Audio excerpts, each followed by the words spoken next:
right, you ready? Yeah.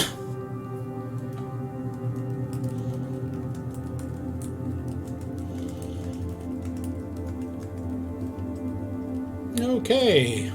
Says we're live. I don't know. There should be a standby screen, and you should be able to hear us. What do you think, Chris? Yeah, and Ready?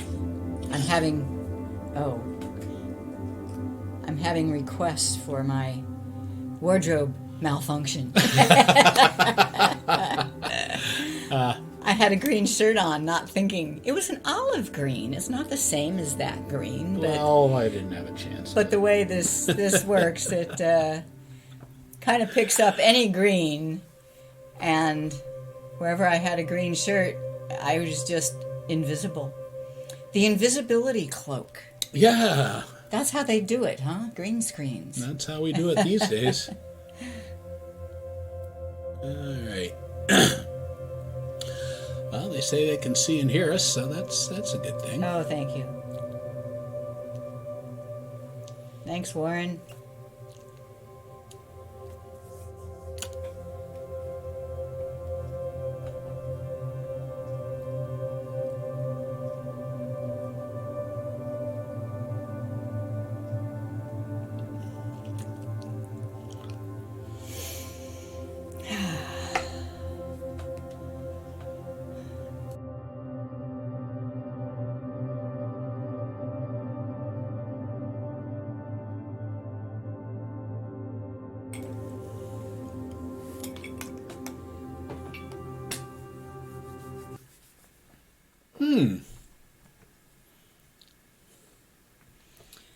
Hello, everyone, and welcome to our episode number 202. 202. Of our button show. What does this button do?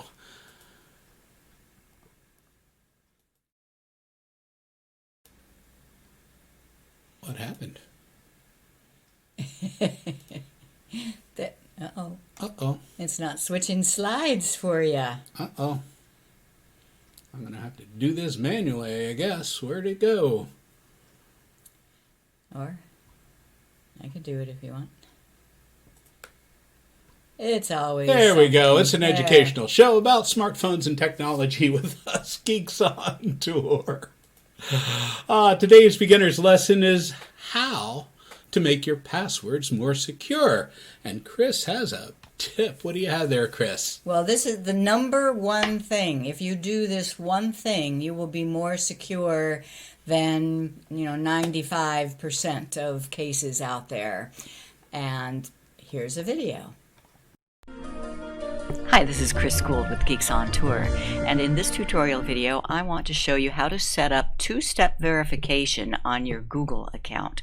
It's also known as two-factor authentication.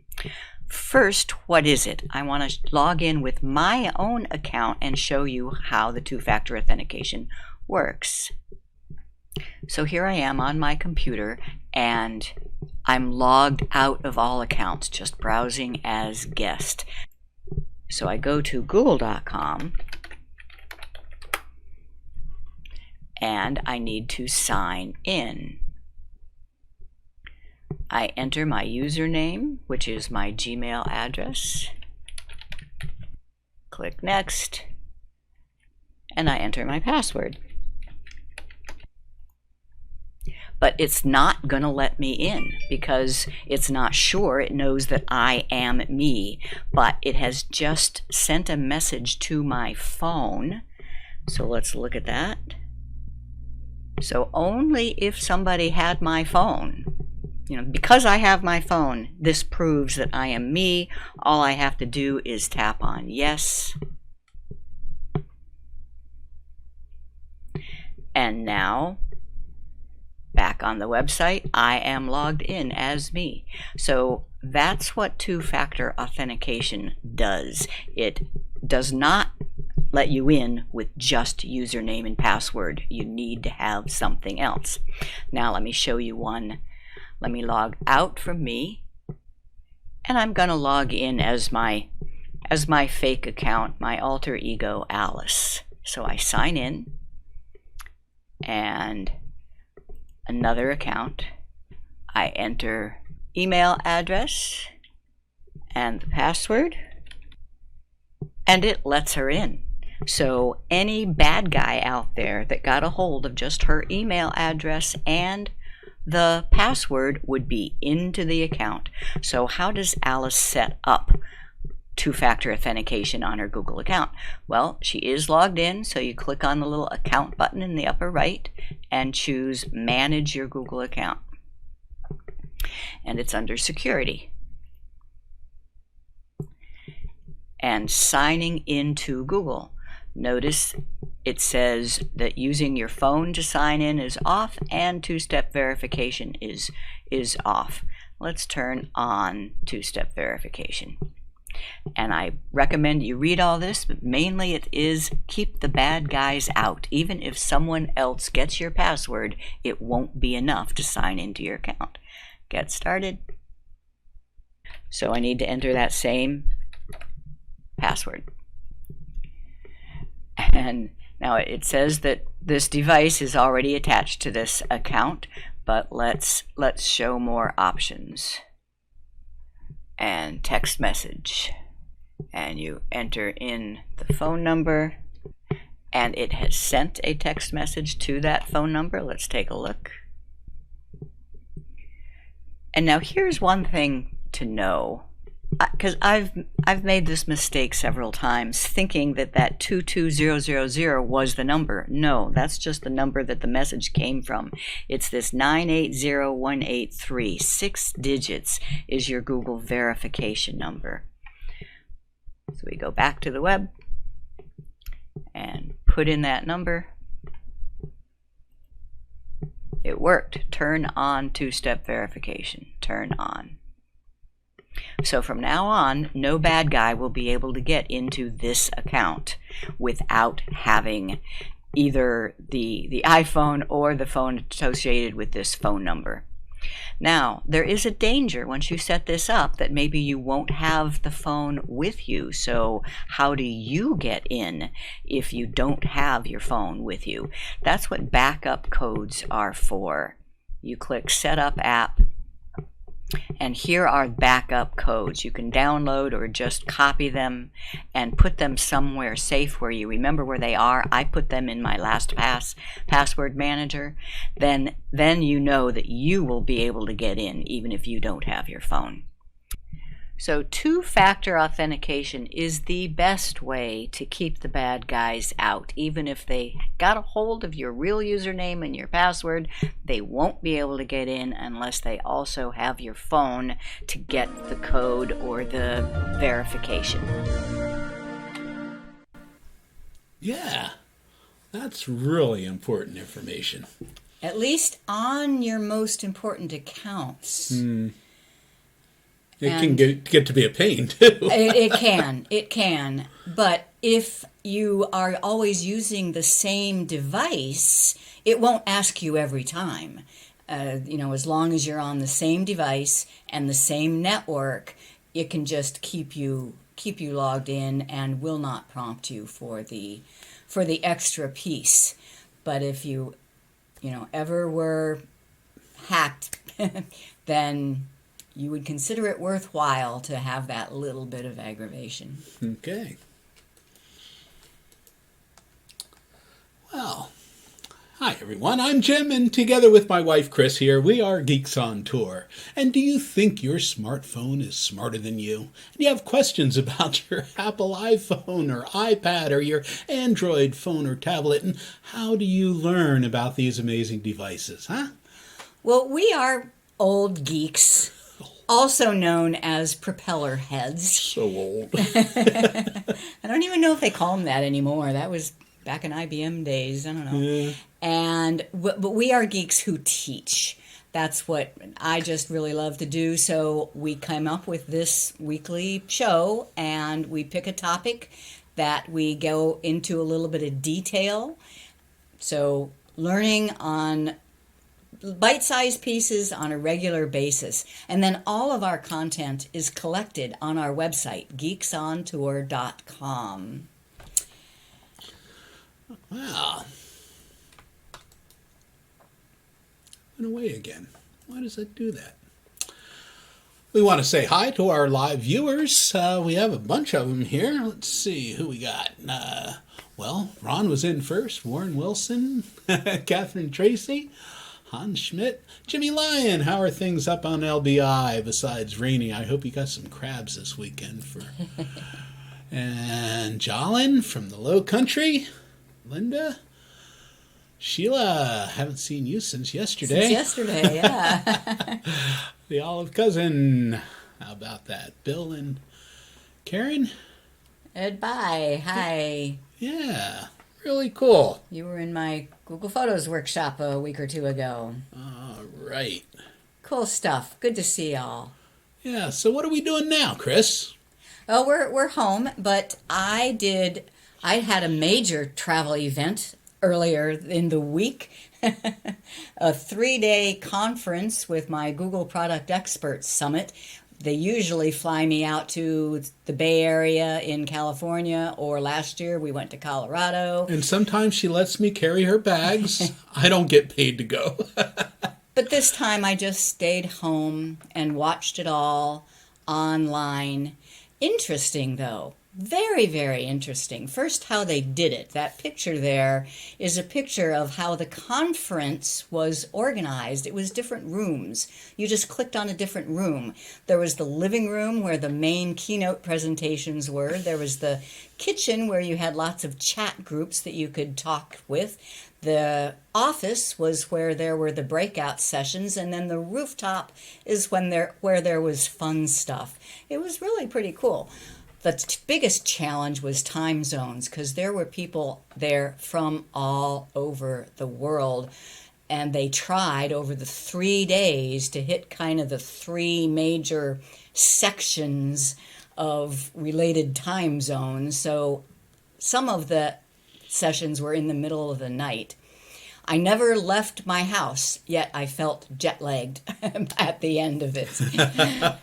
But it was great. We really appreciate Google for all the effort they put into supporting and teaching their product experts. And I learned a lot, and part of it is why we're doing the topic we're doing today on accounts. Okay. Well, I do want to remind everybody that we have the Backstage Pass. That's for members only, for our premium members of Geeks On Tour. It's an online meeting using Zoom after this show, right around 3 o'clock. You can get the link from the email that Chris sent out earlier, or you can go to our website, geeksontour.com, go to the member login page, menu item, and the link is right there too, right? So, Chris, how do I secure my password? Well, spoiler alert, the end result is you can't. You got to get rid of passwords, but there's a lot in between. So let's go there. And the first thing I want people to know is that this is a huge topic. I mean, security on the internet is a huge topic, and we have covered parts of it in 4 different episodes in the past, and I want to show you how you can find those episodes in case you'd want to review everything we've had to say about this. So if you go to geeksontour.com and click on the menu item for the YouTube show, this is where you'll see the archives of every show we've ever done. It goes all the way back to episode number 1, and there is a title of each one in a couple of words. So if you wanted to find the episodes where we have talked about accounts, just do a Control F, and type account. And notice that it highlights the word account on the page. So it says episode 137 was what you need to know about accounts, and you could click the link to watch it. Or if you scroll down, you'll see there's another one where it says account, how to keep your Google account safe. Click the link and you can watch the video. Everybody can watch the video. If you are a premium member, you also get the written notes. So that's just the first thing. I just wanted to mention there's a lot more than what we're talking about today, and we've covered a bunch of it in the past. So how many passwords do you have? Less than 10? Less than 50? More than 50? Wow. Look at passwords. More than 50 is nothing. So passwords have become, they were never meant to do what we are asking them to do. The web has just proliferated, and I'm going to show you my passwords.com. No, you're not going to actually see all my passwords, but it's important to know if you use Google Chrome and you allow it to save your passwords, that is a password manager. It is Google's password manager. So I want to take you there. Passwords.google.com. And as long as you're logged in, see my little face in the upper right-hand corner says that I am logged in. These are my websites and passwords, 287. And I think in my last pass, which is really my main password manager, I think I have even more there. But here's something that a lot of people don't know. You can go to a website here, and I know that this is one that I really don't use. So I can show you this. So this Ant Labs, I click on it, and it's not going to show me anything until I re-verify with my password. But once I do that, it will let me see the password for that account. So if you use Chrome and you let it save your passwords, it is a password manager. And if you're on your phone or another device or something and you need to look up a password, you can do that at passwords.google.com. So that's one thing. All right, now back to slides.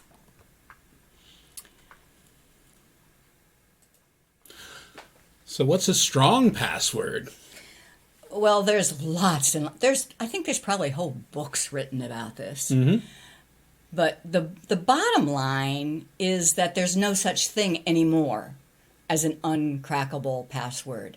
Some are better and some are worse, but a determined professional with the right tools can crack any password. But it's still better to make them stronger. Stronger means longer. That's the number one feature of a strong password is the length. 15 or more characters, and they get really, really hard to crack. So you'll be eliminating all but the most dedicated crackers. Multiple character types and numbers, everybody knows this. You need some uppercase, some lowercase, some numbers, and some symbols. And the consensus of opinion among security experts seems to be, go ahead and use real words, but string together several of them, unrelated words, so that you could, because that's something that you could remember, just a string of words, but that makes it real long. So here's just a sample, forest, and then pepper it with numbers and special characters. So forest 3, emotion, semicolon, biblioteca, throw in some foreign language and highway. So that, from what I understand, now I am absolutely no security expert. These are just the things I've learned in researching. But the new goal is to eliminate passwords. Passwords are really no good, especially going forward. If I have 280 passwords now, what am I going to have, next year? It's just unworkable. So there's a lot of things that are being done. I want to show you one simple example. There's a website that we use called RV Parky. And if you've ever taken our trip planning seminar, you've heard us talk about RV Parky. And watch this. There's no password involved at all. I click login, and it just says, give me your email address. You do have to remember what email address you used. And this is the one we use for everything for us. Now, when I click login, it's not going to ask for a password. It just says, okay, we sent a code to your email, and if you don't have access to my email, you're not gonna be able to get in. And so I just got it on my phone and submit code. And I'm so when I created an account at RV Parky, it was just an email address. They send me the email every login time. And let's see what's here. Geeks RV Tour for 2020. Ha! That didn't happen, did it? That's where we were supposed to go this year. This was the plan that we made back in January, February. Guess what we've done? I think we did 1 and 2. We've been in Florida the whole time. So that's one thing. Websites are coming up with different ways to have you log in that do not use a password.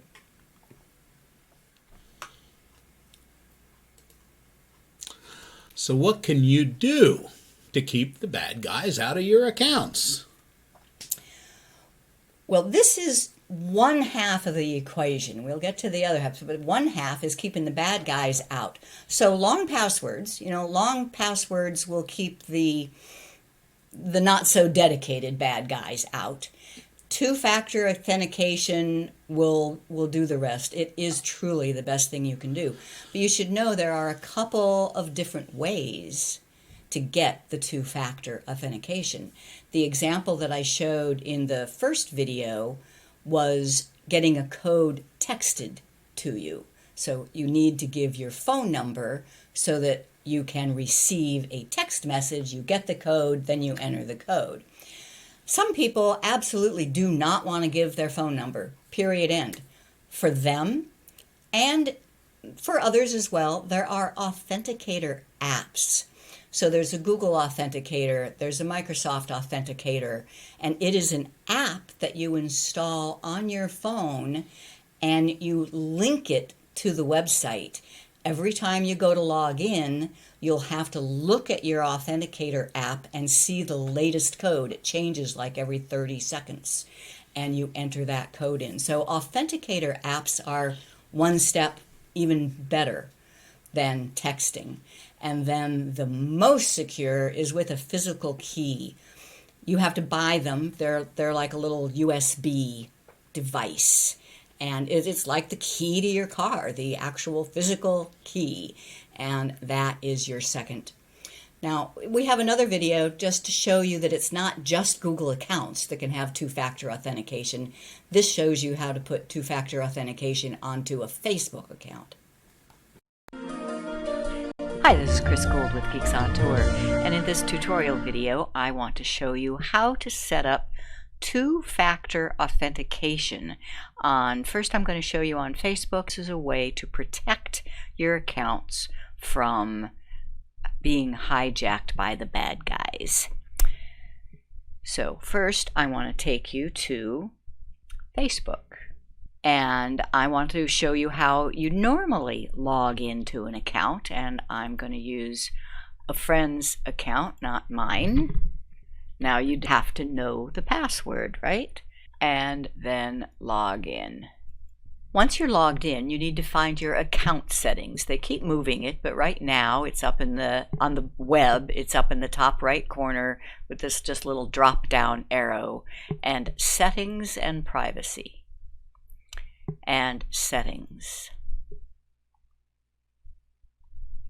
Then it has to do with security and login. And two-factor authentication. Use two-factor authentication. You click edit there. Authentication apps are good, but right now I'm just going to show you how to do it via a text message. Use text message. And you need to put in your phone number here. And to test, it has sent that code to that phone number. So let me show you on my phone. A text message has come in and it did appear right on the screen for a minute there, but I wasn't fast enough. It says, this is your Facebook confirmation code. Now, one thing to realize, I made this mistake so many times in the beginning. It's not that number at the top. That's just the number that this confirmation came from. It is the 6-digit number in the body of the message. 753695 is your Facebook confirmation. And I don't mind showing you that because the next time this happens, it will be a different number. But I just type in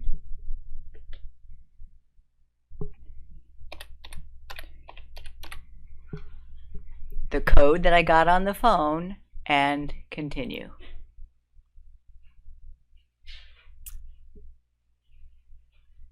Now it's on. So now I want to show you just exactly what it means to have two-factor authentication is on. So I'm going to log out of this account. So I type in the username and the password and log in. And because I'm on the same device, it lets me in. But I need to show you on a different device. So here I'm using an iPad, and I know this account has never been logged into Facebook before. I just opened a browser and go to facebook.com.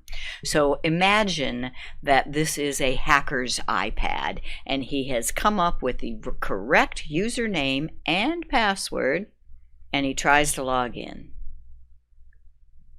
And it will not let you until you get the 6-digit code login, which I'm getting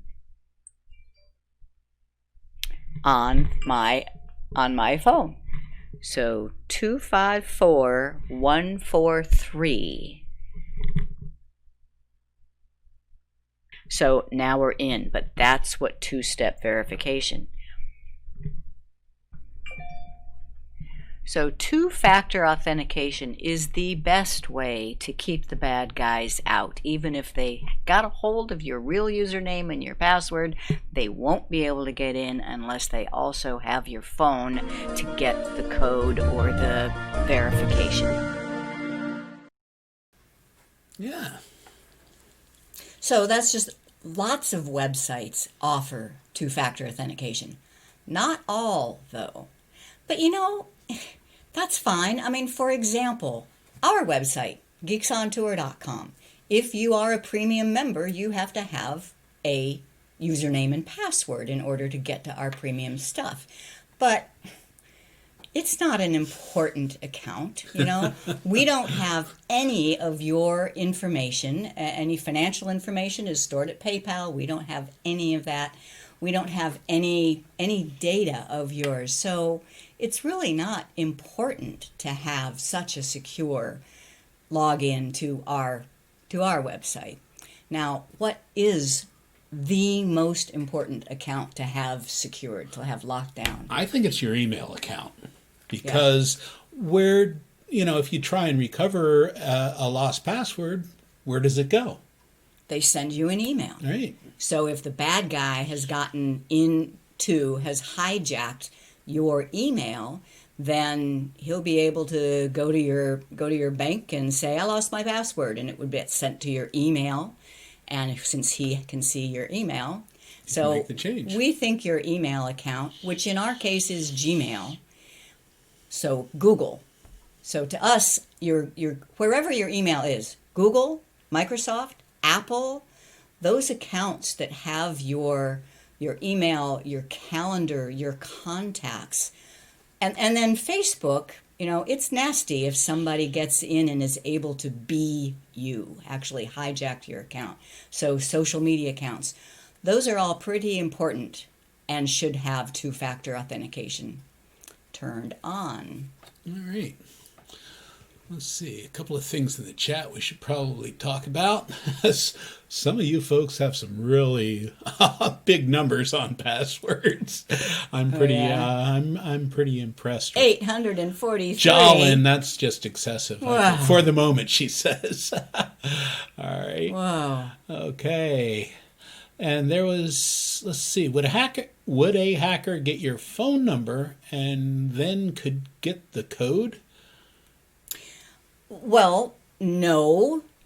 So, because the phone number represents a physical phone. So the hacker would have to have your phone in order to get the text message. However, there are ways, yes, there are ways to clone phone numbers. What is it? SIM Something, yeah. SIM jacking? SIM jacking, I think it's called. So there are ways to pretend, for one phone to pretend to be another phone number, which is why some people prefer the Authenticator app to get those codes. But that's getting pretty heavy duty. Yeah. Oh, and I do want to thank a couple of folks, Sheila and who else? Michael Daniels. You guys have done some super chats. We really appreciate your support, and we love you guys. And hey, if you're enjoying this, go ahead and give it a thumbs up. And don't forget to subscribe. Will you be talking about password managers? Not a whole lot, but I am. So what's the next slide? Do I have it in password? Yeah, because now the flip side. So there's two sides to security. One is keeping the bad guys out, but two, I think more important, is letting you get in. I mean, think about it. The more you lock down an account so that bad guys can't get in, the more you're running the risk that you can't get in. And that would be a bad thing. So I think password managers kind of fit into this category. Password managers aren't preventing the bad guys getting in, but they're making sure that you do know how to get in and keeping it out of the hands of the bad guys. So yes, password managers are very important. We use LastPass. There are others that perform the same function, Dashlane, one password, and what they do not only is keep all your passwords for you and present them when you go to a website so that you don't have to remember them, they will also create the long, strong passwords that you'd never be able to remember. So yes, LastPass I highly recommend. I've been wanting to do an episode on LastPass, but it's just so hard to demonstrate it without showing. I mean, I haven't quite figured out how to demonstrate it yet, and there's a lot of tricky stuff in LastPass. You know, I'm still learning it, but yes, one of these days we will be doing an episode on LastPass. You know, the only reason we do these things is to learn ourselves. That's, because I decided to teach you guys this, I learned all sorts of stuff this week, and it's great. Another thing to ensure that you can get in is it's important to fill out the account recovery info in whatever account it is.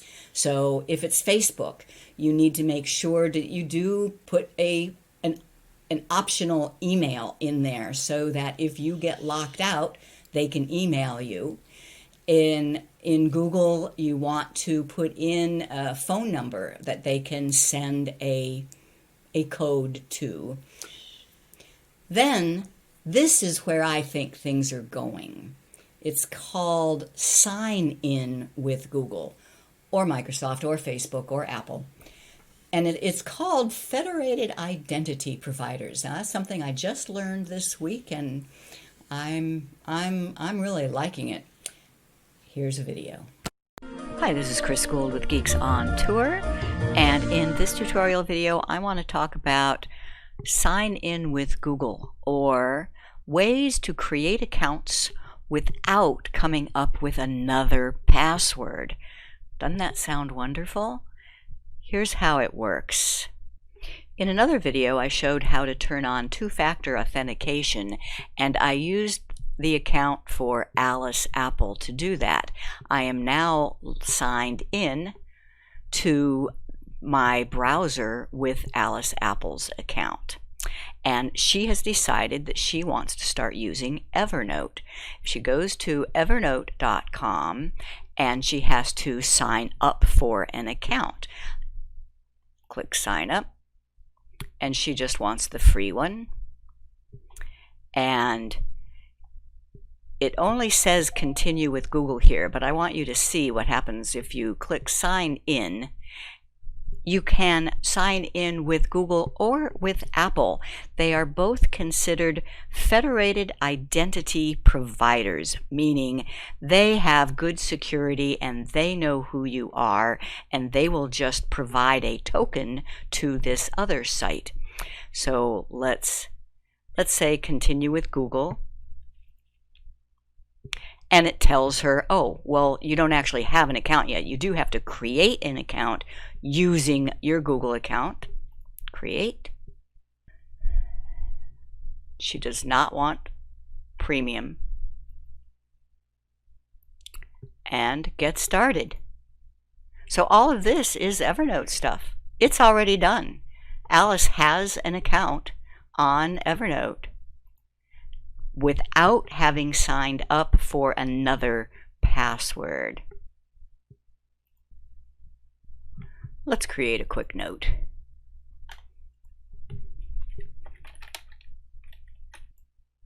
So here is Alice's note, and now she's going to sign off and go somewhere else.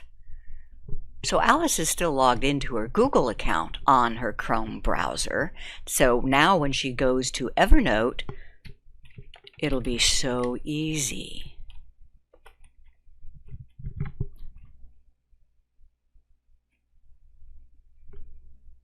You just click log in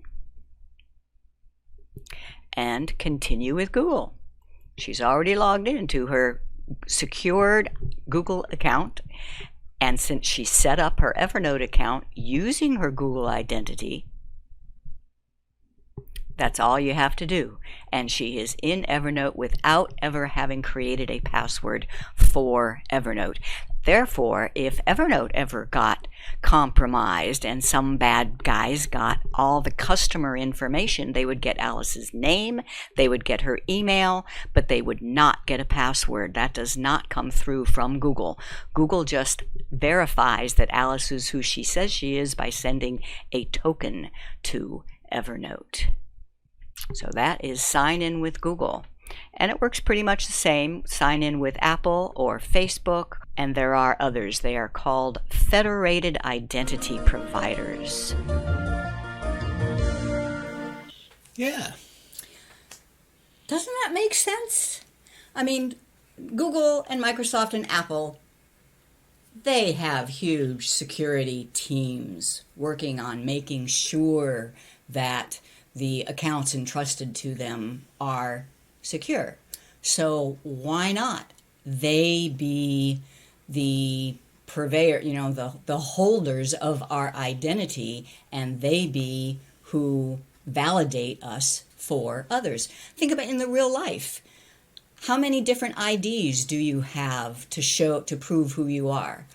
There are several, but number one is your driver's license. Driver's license. So your driver's license is accepted as your verified identity for all sorts of different things in the real world. So I do think this is mostly where it's going. My Google. So you have to pick one. You do have to have trust. I trust Google. Some people don't. So you might want to go with one of the others, but I do. So, and I make sure that my Google account is locked down as much as it can be. So my security is in Google, and I let it sign me in. Now, this is what I primarily learned this week. I have not been using it because it seems kind of wrong, doesn't it? What's that? It seems kind of like putting all your eggs in one basket, and don't all my other websites now know my Google information? But no, they've really been working on this. This is something I learned at the Google event. They've been working on making this a viable way to prove identities. And each website only gets your Gmail email address, your name, and your profile photo.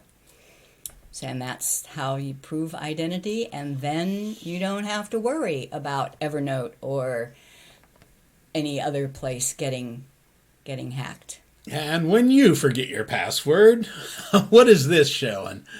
Now here's once again that flip side. When you forget your password, if you have done all the pre-work, if you have put a phone number and a recovery email address, then forgetting your password will just be a minor annoyance. You follow the instructions and you get to reset your password. But if you haven't done that, we do know people who have lost their accounts. And that's not a happy thing. Yeah. Yeah. Especially if it's an important one like your Google Photos. Like your Google, right. If I lost access to my Google account, I would be upset. Mm-hmm. Now, I do have a backup of my best pictures somewhere else, so... So review your account information. Do it now. Do it now, right now. No, you can wait until the show's over. So go to, if it's Apple, go to appleid.apple.com, sign in, and follow the instructions for their recovery. Go to myaccount.google.com, sign in, add a recovery email, a recovery phone number, and security questions so that you'll be able to get into your account when things go wrong. And here's what it looks like in your Google account. You just go to myaccount.google.com and click on security, and it's under ways we can verify it's you. So here's the question to think about. Which is more important, keeping the bad guys out or letting you in? That's something I've been thinking about this week because I heard from Googlers, and from their point of view, it's keeping the bad guys out, period. And if you can't get in, then you might be just SOL, because Google's or Microsoft's or Apple's reputation is on the line. I mean, all it takes is one news item that Google accounts got hacked and boom, nobody wants to use Google anymore, or Facebook. And, it happens. Although I actually don't think I've ever heard of accounts getting hijacked in Google, but I don't know. But anyway, that's the most important to them. So if you are important to you, it's your job. So... yeah, and you have to follow their rules. You can't make up your own stuff. And there won't be a person that'll override their rules. They cannot override their rules. So check your account security page often, on a regular basis anyway. Right? Mm-hmm. And I thought there was one more. You did. Where was the speech bubbles? I don't know. Okay. All right. Yeah. Well, the speech bubbles were saying if you log in from a different location, so it's not just forgetting your password. You might know your password, but you're logging in from somewhere that you haven't logged in before. Travelers, this is a big issue. And Google might challenge you. You say, hey, this looks suspicious. Are you you? Are you you? Tell us a phone number, or tell us the code that we sent to your phone number. Tell us your favorite high school teacher. Tell us whatever your mother's maiden name. Yeah, that's kind of old, but yeah. All right. A couple of questions. You want to look at those? Yeah.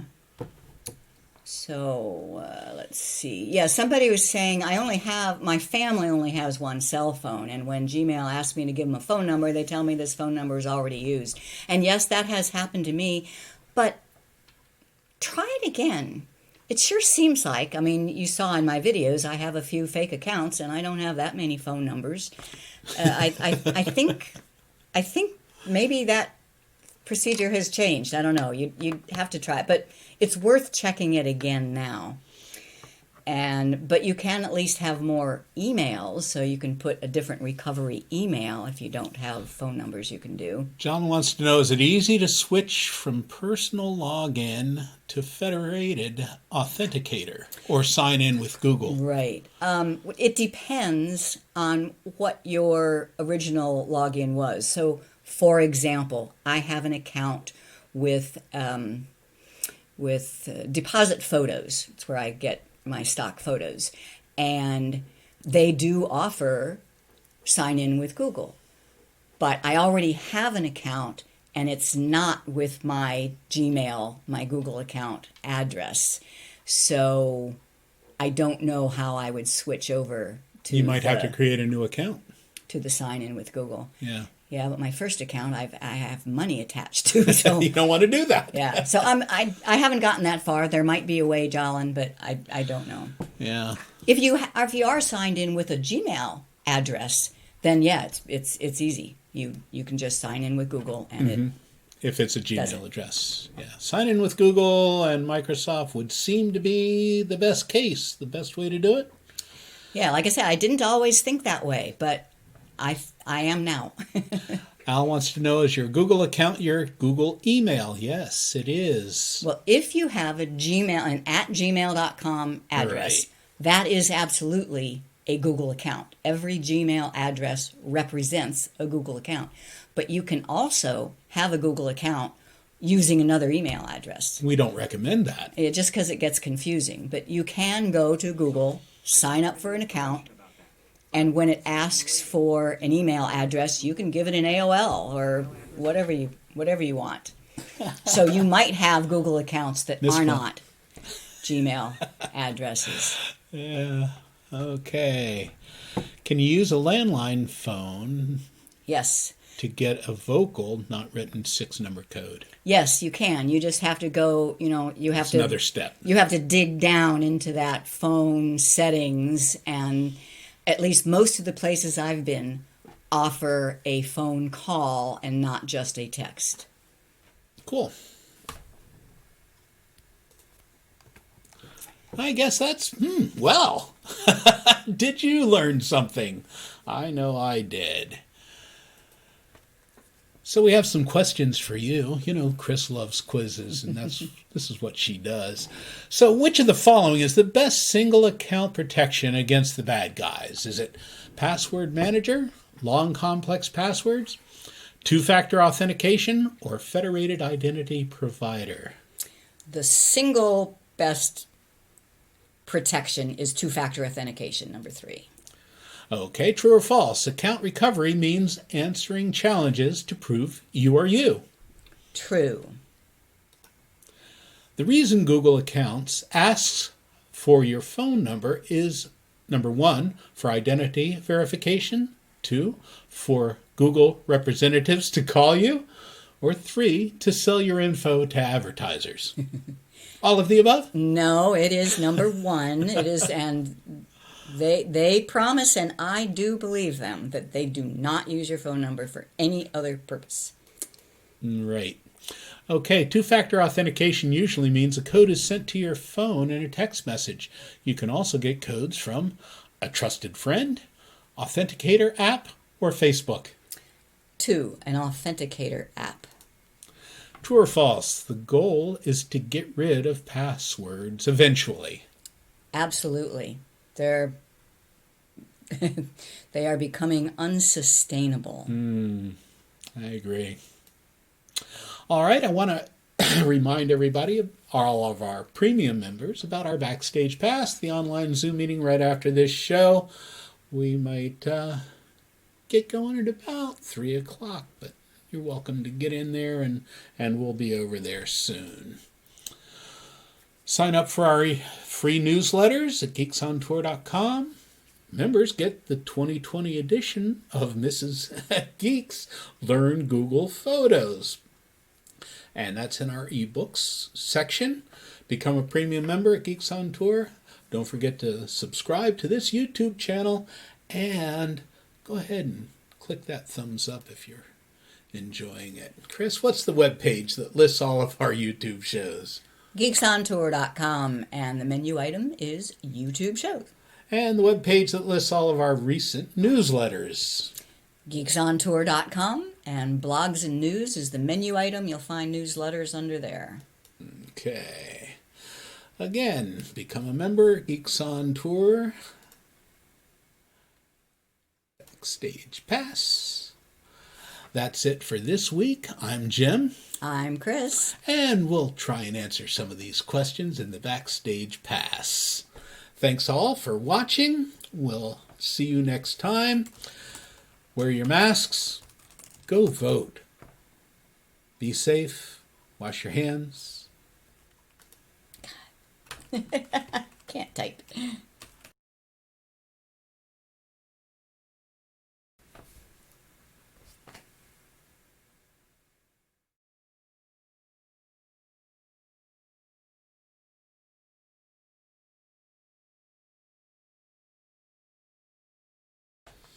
Hi. Yeah. See, doing something the same way over and over really has such value. I mean, I just have a gut knowledge of how long. I mean, that was pretty perfect timing, wasn't it?